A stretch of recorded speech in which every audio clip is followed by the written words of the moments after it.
नमस्कार, कार्यक्रम खबर दुनिया की में आप सभी का स्वागत है। मैं हूं निखिल सिंह। दुनिया भर से अंतर्राष्ट्रीय जगत की हलचल से जुड़ी तमाम अहम खबरें लेकर हम हाजिर हैं।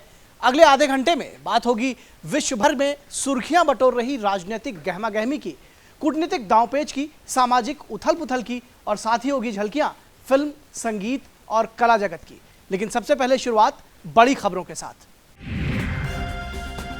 पेरिस से काहिरा जा रहा इजिप्ट एयरवेज का विमान हुआ हादसे का शिकार, मिला विमान का मलबा। ब्लैक बॉक्स की तलाश जारी, विमान में थे 66 लोग सवार। मिस्र और फ्रांस ने नहीं किया साजिश की आशंका से इनकार। आर्थिक संकट से जूझ रहे वेनेजुएला में बिगड़े हालात पर काबू पाने के लिए राष्ट्रपति द्वारा लगाए गए आपातकाल का भारी विरोध, देश भर में आवश्यक वस्तुओं की भारी किल्लत। श्रीलंका में भारी बारिश से हुए भूस्खलन ने मचाई भारी तबाही, 3 लाख से अधिक लोग विस्थापित। बांग्लादेश में चक्रवातीय तूफान रोआनू ने बरपाया कहर, 2 दर्जन से अधिक की मौत, करीब 5 लाख लोग प्रभावित। अल्पसंख्यक विरोधी माना जाने वाला इम्यूनिटी बिल तुर्की की संसद से पारित, कुर्द समर्थक पार्टी एचडीपी ने जताया कड़ा विरोध। विधेयक पास होने के बाद कई सांसदों को दिखाया जा सकता है बाहर का रास्ता। यूरोप के शरणार्थी शिविरों में तस्करों का गिरोह सक्रिय, शरणार्थियों की मजबूरी का उठाते हैं बेजा फायदा। बच्चे और महिलाएं बनती हैं आसान शिकार, यूरोपीय संघ की रिपोर्ट में सनसनीखेज खुलासा। सबसे पहले खबर अफ्रीका से।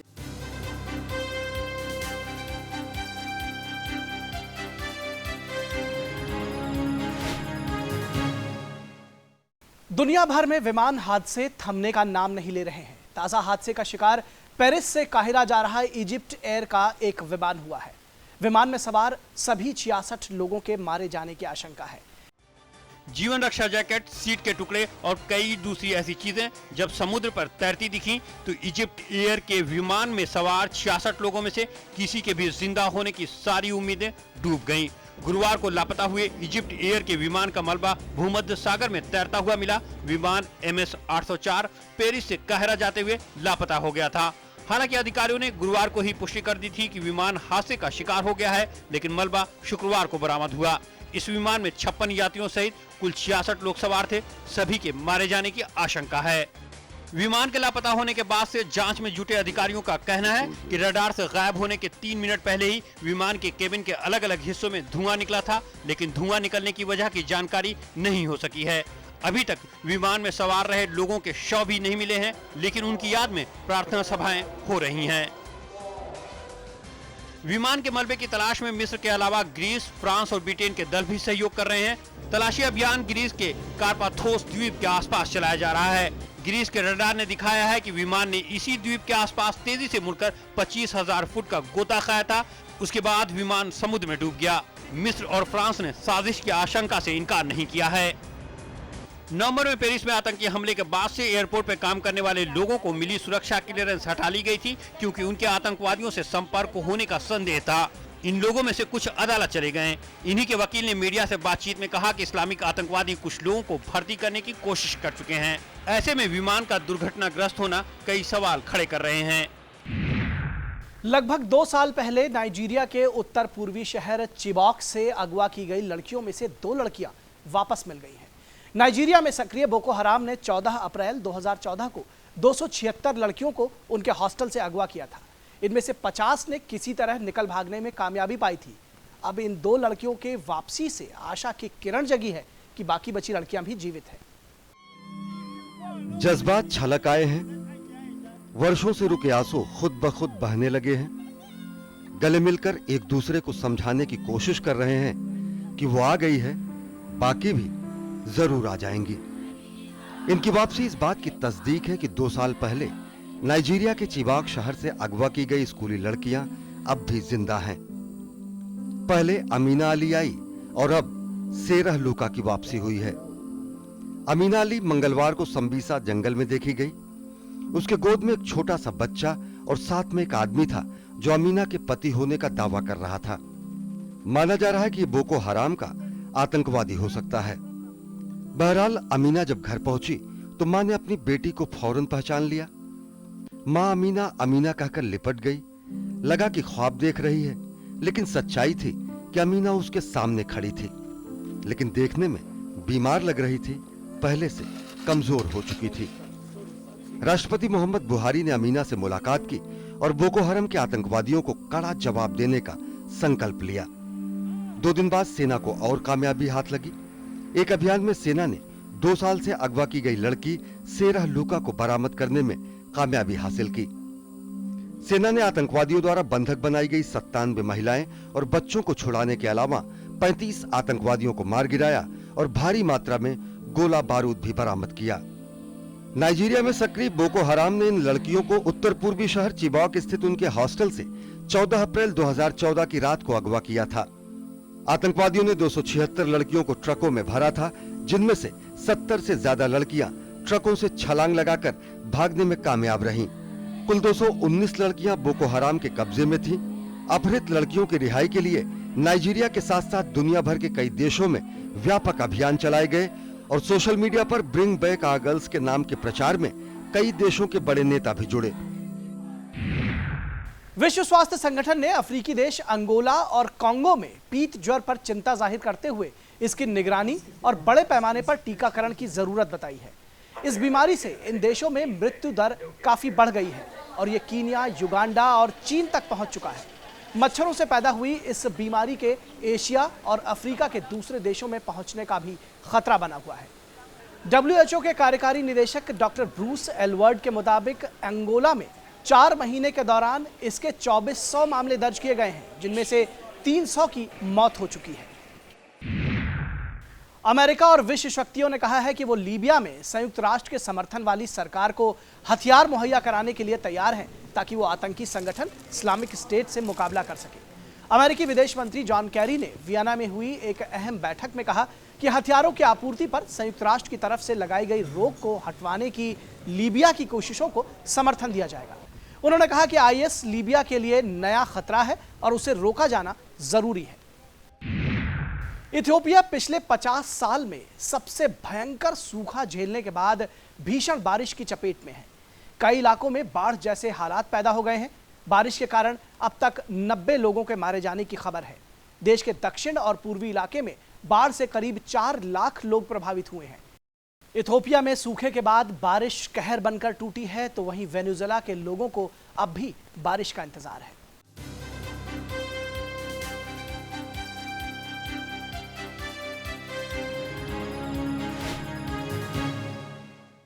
वेनेजुएला की अर्थव्यवस्था अपने सबसे खराब दौर से गुजर रही है। उत्पादन ठप है, महंगाई सुरसा के मुंह की तरह बढ़ रही है। सब्सिडी वाली दुकानों पर लोगों का हुजूम उमड़ रहा है। देश में आपातकाल लागू है। आम लोग परेशानी और गुस्से में हैं। यहां सत्ता को लेकर उठापटक भी चरम पर है। सोशल मीडिया पर हंगामा मचा तो लोग बाजार की ओर दौड़ पड़े, इस उम्मीद में कि उन्हें पेट की आग बुझाने के लिए कुछ हाथ लग जाए। लंबी कतार देखकर भले ही पसीने छूट जाते हों, लेकिन हिम्मत नहीं हारते। अब वेनेजुएला में ये आम बात है। यहाँ खाने की चीजों की भारी किल्लत है। सब्सिडी पर मिलने वाला सामान तो अब पुराने वक्त की बात बनकर रह गया है। बिजली नाममात्र आती है। महंगाई दर दुनिया में सबसे ज्यादा 180% पर है। ऐसे में जनता का गुस्सा 7वें आसमान पर है। वेनेजुएला की अर्थव्यवस्था पूरी तरह से कच्चे तेल पर निर्भर है। वो 95% कच्चे तेल का निर्यात करता है और उससे होने वाली आमदनी का इस्तेमाल सामाजिक योजनाओं पर किया जाता है। अब कच्चे तेल की कीमतें जग जाहिर हैं। वेनेजुएला खाद्यान्न सामग्री से लेकर दूसरी आवश्यक वस्तुओं का आयात करता है। लिहाजा तेल का दाम गिरने से डॉलर में कमी आई तो आयात बुरी तरह लड़खड़ा गया। राष्ट्रपति ह्यूगो चावेज के जमाने से आवश्यक वस्तुओं का मूल्य सरकार तय करने लगी। उत्पादक बार बार नुकसान की दुहाई देते रहे और मजबूर होकर उत्पादन बंद कर दिया, जिसे वेनेजुएला को आयात पर निर्भर होना पड़ा।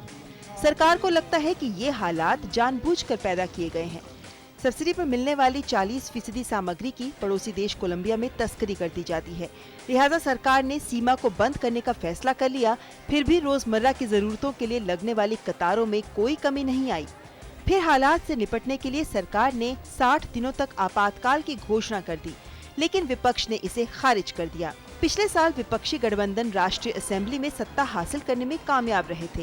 राष्ट्रपति मादुरो को सत्ता से हटाना इनका चुनावी वादा था। लिहाजा मादुरो के खिलाफ देश में बढ़ते गुस्से का फायदा उठाते हुए विपक्ष मादुरो को हटाने में जुट गया।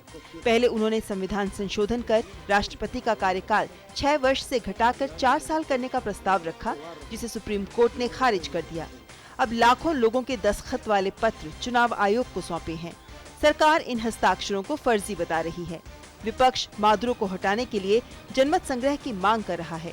कानून के मुताबिक अगर राष्ट्रपति को कार्यकाल के बचे हुए 2 सालों में हटाया जाता है तो उनकी जगह उपराष्ट्रपति लेंगे। उपराष्ट्रपति मादुरो की पार्टी के हैं और उनके काफी करीबी माने जाते हैं। मादुरो अगर 10 जनवरी 2017 से पहले हटाए जाते हैं तो दोबारा चुनाव होंगे, वरना नहीं। विपक्ष ने उन्हें हटाने के लिए अपनी पूरी ताकत झोंक दी है। राष्ट्रपति को भी ये कहने का मौका मिल गया है कि ये हालात उनकी कमजोरियों के चलते नहीं बल्कि पैदा किए गए हैं। अमेरिका में राष्ट्रपति पद की उम्मीदवारी के लिए हो रहे चुनाव में तस्वीर साफ होती नजर आ रही है। रिपब्लिकन उम्मीदवार डोनाल्ड ट्रंप की उम्मीदवारी जहां लगभग तय है, तो वहीं बीते सुपर ट्यूसडे को हुए प्राइमरीज में मनमाफिक परिणाम न मिलने के बावजूद डेमोक्रेटिक उम्मीदवार हिलरी क्लिंटन अपने प्रतिद्वंदी बर्नी सैंडर्स से अच्छी बढ़त बनाए हुए हैं। रिपब्लिकन हिलरी क्लिंटन को अपना आखिरी प्रतिद्वंदी मान बैठे हैं और शायद यही वजह है कि डोनाल्ड ट्रंप और हिलरी क्लिंटन के बीच जुबानी जंग तेज हो गई है। सबसे पहले बीतर सुपर ट्यूसडे को हुए प्राइमरीज की बात करें तो अमेरिकी राष्ट्रपति चुनाव के लिए रिपब्लिकन पार्टी की ओर से उम्मीदवारी लगभग हासिल कर चुके डोनाल्ड ट्रंप ने ओरेगॉन और केंटकी दोनों जगहों पर शानदार जीत दर्ज की है। ओरेगॉन में तो ट्रंप ने टेड क्रूज से लगभग 50% अधिक मत हासिल किए, जबकि केंटकी में भी वो क्रूज को पछाड़ने में कामयाब रहे। हालांकि डेमोक्रेटिक खेमे में चुनावी जंग काफी दिलचस्प रही। हिलरी क्लिंटन केंटकी में अपने प्रतिद्वंदी बर्नी सैंडर्स से बेहद कम अंतर से जीती, जबकि ओरेगॉन में तो वो सैंडर्स के मुकाबले लगभग 12% वोटों से पिछड़ गईं। बावजूद इसके 2383 डेलीगेट्स के जादुई आंकड़े के नजदीक हिलरी ही दिखती हैं। उनके पास 2293 डेलीगेट्स का समर्थन है और उनकी उम्मीदवारी तय मानी जा रही है। हालांकि सैंडर्स ने मुकाबले से हटने से इनकार किया है, वहीं हिलरी अपनी निश्चित जीत के दावे कर रही हैं। इस बीच विवादित मुद्दों पर बोलने वाले ट्रंप ने कहा कि ऐसे बयान चुनावी रणनीति का हिस्सा होते हैं, लेकिन ट्रंप अपने तेवर ज्यादा समय तक नरम नहीं रख सके और उन्होंने फिर बयान दिया है कि उनके राष्ट्रपति बनने से चीन सुधर जाएगा और अंततः अमेरिका का दोस्त बन जाएगा। इस पर हर ओर तीखी प्रतिक्रिया हो रही है। इसके साथ ही डोनाल्ड ट्रंप और हिलरी क्लिंटन के बीच जुबानी जंग तेज हो गई है। ट्रंप को बेलगाम व्यक्ति और मिसफायर तो बताने वाली हिलरी क्लिंटन पर जवाबी हमला हुआ है। डोनाल्ड ट्रंप ने महिलाओं के प्रति अपने रवैये पर हिलरी क्लिंटन के बयान के लिए उनको फटकार लगाई है और कहा कि जिनका पति ऐसा हो वो मुझ पर हमला कर रही हैं। यानी इस चुनाव में व्यक्तिगत छीटाकशी भी चलन बनता जा रहा है। वहीं इस चुनावी महासवर में दिलचस्प मोड़ तब आ गया जब राष्ट्रपति पद के लिए अमेरिकियों के बीच पहली पसंद वाली हिलरी को डोनाल्ड ट्रंप ने एक ताजा सर्वेक्षण में मामूली अंतर से पीछे ढकेल दिया। यह सर्वे फॉक्स न्यूज ने 14 से 17 मई के बीच किया है। इसके अनुसार सक्षम मतदाताओं में से 45% ट्रंप के पक्ष में हैं, जबकि 42% हिलरी के साथ हैं। यानी चुनाव के हर रंग से सराबोर होकर अमेरिकी सियासत रोज नए तेवर दिखा रही है। अमेरिका के सैन फ्रांसिस्को में पुलिस की गोली से एक अश्वेत महिला की मौत होने के बाद पुलिस प्रमुख ग्रेग शुरू ने अपने पद से इस्तीफा दे दिया है। पुलिस ने जिस महिला को गोली मारी वो संदिग्ध तौर पर चोरी की कार चला रही थी। 27 वर्षीय ये महिला कार से भागने की कोशिश कर रही थी और पास की एक गाड़ी से टकरा गई। कनाडा के प्रधानमंत्री जस्टिन ट्रूडो ने 102 साल पुरानी कामागाटा मारू घटना के लिए संसद में माफी मांगी है। कामागाटा मारू नामक जहाज 1914 में 376 भारतीय अप्रवासियों को लेकर कनाडा के वैंकूवर तट पर पहुंचा था, लेकिन कनाडा ने वहां उन्हें उतरने की इजाजत नहीं दी थी। जहाज को 23 मई 1914 को वापस लौटा दिया गया था। ट्रूडो ने कहा कि मैं माफी मांगता हूं, एक शताब्दी से भी पहले ये महाअन्याय हुआ था। तो ट्रूडो ने समुद्री जहाज की वापसी पर माफी मांगी। बरसों बाद विवाद पर लगाया विराम। तो वहीं बांग्लादेश में एक समुद्री तूफान ने मचाई तबाही।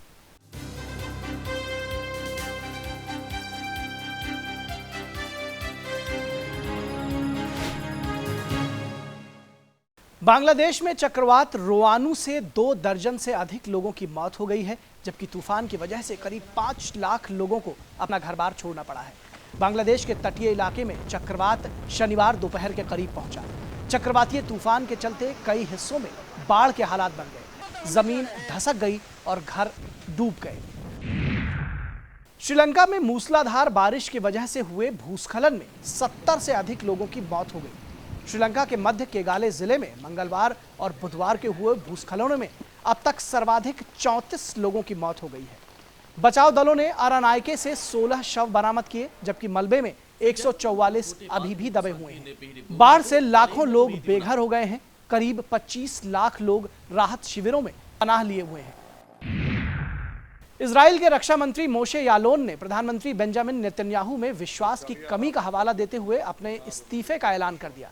ऐसी खबर है कि नेतन्याहू उन्हें रक्षा मंत्री के पद से हटाकर इस्राइल बेतेन्यू पार्टी के एविगडोर लिबरमैन को यह पद देना चाहते हैं। लिबरमैन की पार्टी सरकार में शामिल होने से संसद में सरकार के पास 66 और विपक्ष में 54 सदस्य हो जाएंगे। अभी यह आंकड़ा 61-59 का है। इराक की राजधानी बगदाद में स्थित कड़ी सुरक्षा वाले ग्रीन जोन में शिया प्रदर्शनकारी घुस गए, जिन्हें खदेड़ने के लिए सुरक्षा बलों ने गोलियां चलाई और आंसू गैस के गोले दागे, जिनमें कई लोगों की मौत हो गई है। बगदाद में एक महीने में यह दूसरा मौका है जब शिया प्रदर्शनकारी ग्रीन जोन में दाखिल हुए हैं। जापान के सेंडाई में G7 के वित्त मंत्रियों की बैठक में कहा गया है कि अगर ब्रिटेन यूरोपीय संघ से निकलता है तो ये वैश्विक अर्थव्यवस्था के लिए बड़ा झटका होगा। G7 के सभी देश ब्रेक्जिट के खिलाफ एक साथ खड़े दिखे, जिसमें जर्मनी सबसे आगे था। धनी देशों के इस समूह ने एक बयान जारी कर चेतावनी दी है कि ब्रेक्जिट से दुनिया में फैला अस्थिरता का माहौल और खराब हो जाएगा।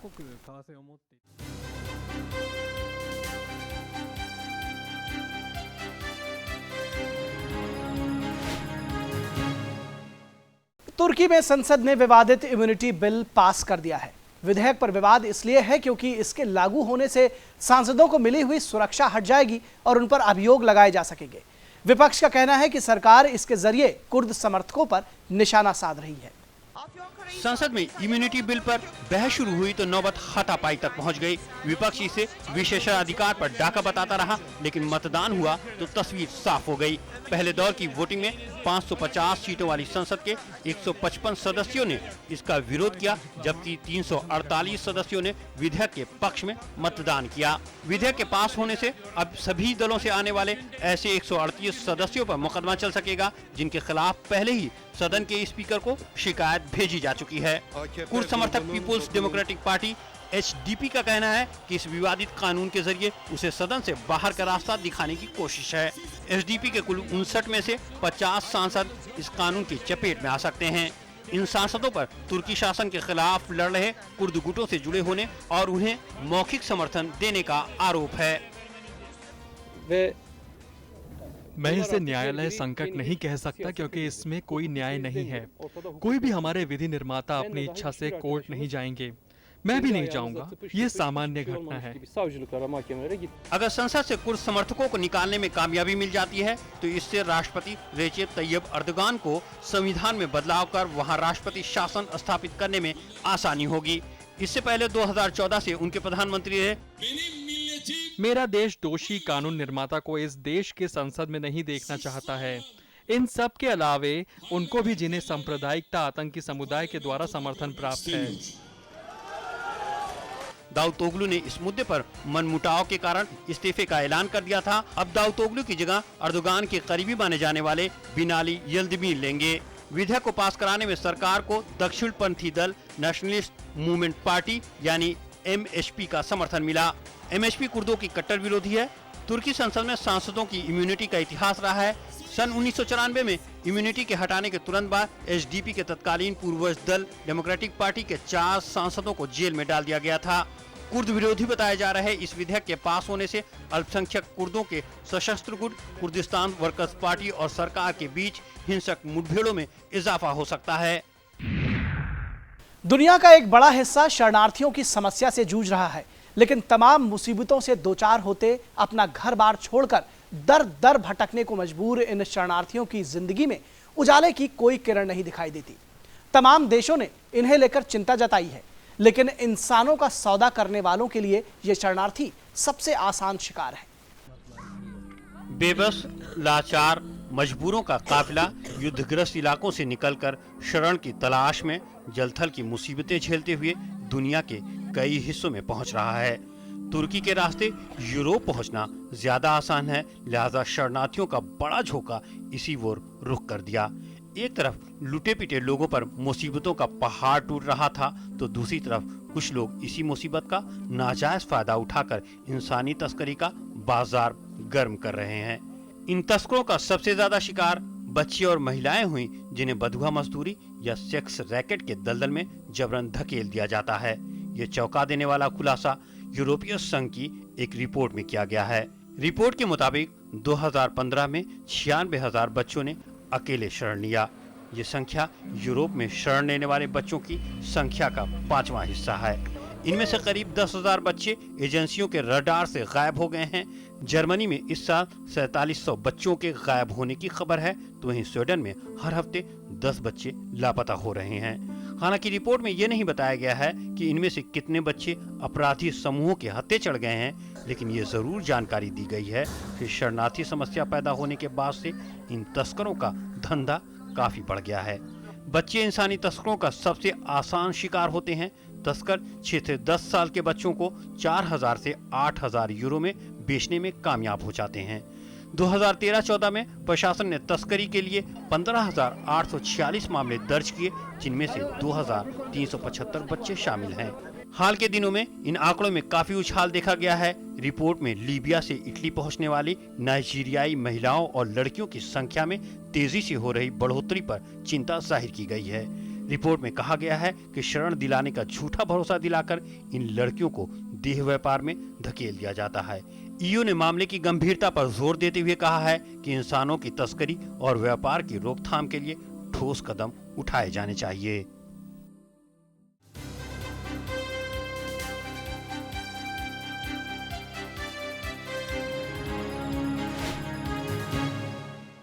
और अब आइए आपको दिखाते हैं थाईलैंड के टाइगर टेंपल का अनोखा नजारा, जहां बाघ और इंसान एक साथ देखे जा सकते हैं। बाघ और इंसान एक साथ, वो भी एक नहीं तकरीबन 150 से अधिक। जी हाँ, ये देखने में थोड़ा अटपटा जरूर लगे, लेकिन ये सच है। बाघ जैसे हिंसक पशु जिसकी सिर्फ गुर्राहट भर से लोग घबरा जाते हैं। बच्चों को नींद न आने पर बाघों का डर दिखाकर सुला दिया जाता है। ऐसा जानवर जिसके लिए न जाने कितने किस्से कहानियां किताबों में मौजूद हैं, लेकिन इन जानवरों के साथ इस मंदिर में बच्चों और बड़ों का वक्त बिताना आम बात है। दरअसल पूरी दुनिया में मशहूर हो चुके थाईलैंड के टाइगर टेंपल में सैलानी सिर्फ कुछ पल बिताने के लिए यहाँ खींचे चले आते हैं। दूर दूर से आने वाले पर्यटक यहाँ आकर अपने जिंदगी का बेहद रोमांचक अनुभव साथ लेकर जाते हैं। बाघों के बीच घूमना और उन्हें करीब से देखने का अनुभव किसी अजूबे से कम नहीं। दरअसल यहाँ बाघों के आने की कहानी भी बेहद दिलचस्प है। पहली बार यहाँ बाघ का एक बच्चा लाया गया, जिसकी मां को शिकारियों ने मार डाला था। उस बच्चे की देखरेख यहाँ के बौद्ध भिक्षुओं ने की। हालांकि उस बच्चे को बचाया नहीं जा सका, लेकिन मंदिर के बौद्ध भिक्षुओं ने इसे काफी गंभीरता से लिया और वे बाघों की सेवा में जुट गए। और तो और इसके बाद आसपास रहने वाले लोगों ने इस मंदिर में कई बाघों के अनाथ बच्चों को सौंप दिया, जिसकी देखरेख में यहाँ के बौद्ध भिक्षुओं ने कोई कसर नहीं छोड़ी। तब से ये सिलसिला लगातार चलता आ रहा है। बर्मा की सीमा से सटे इस बौद्ध मंदिर को अब वन्य जीव संरक्षण से जोड़ा जा चुका है। बाघों की वजह से मंदिर का नाम टाइगर टेंपल पड़ गया है।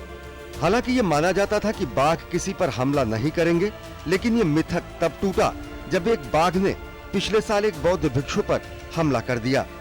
हालांकि डॉक्टरों ने इसे हादसा बताकर मामले को रफा दफा करने की कोशिश की। पर्यावरणविद भी मंदिर प्रशासन पर बाघों पर अत्याचार से लेकर तस्करी तक के आरोप लगाते हैं, लेकिन प्रशासन इन आरोपों को खारिज करते हुए जैव विविधता पर गहराते संकट से निपटने का दावा करता है। खबर दुनिया की कार्यक्रम के आज के अंक में बस इतना ही। आप अपने सुझाव और अपनी प्रतिक्रियाएं हमें ईमेल कर सकते हैं। हमारा ईमेल आईडी है khabardunia@gmail.com। जाने से पहले आइए आपको लिए चलते हैं दुबई में शुरू हुई पारंपरिक धाव रेस की कुछ रोचक झलकियों के साथ। आप लीजिए इन झलकियों का मजा और हमारी पूरी टीम को दीजिए इजाजत। नमस्कार।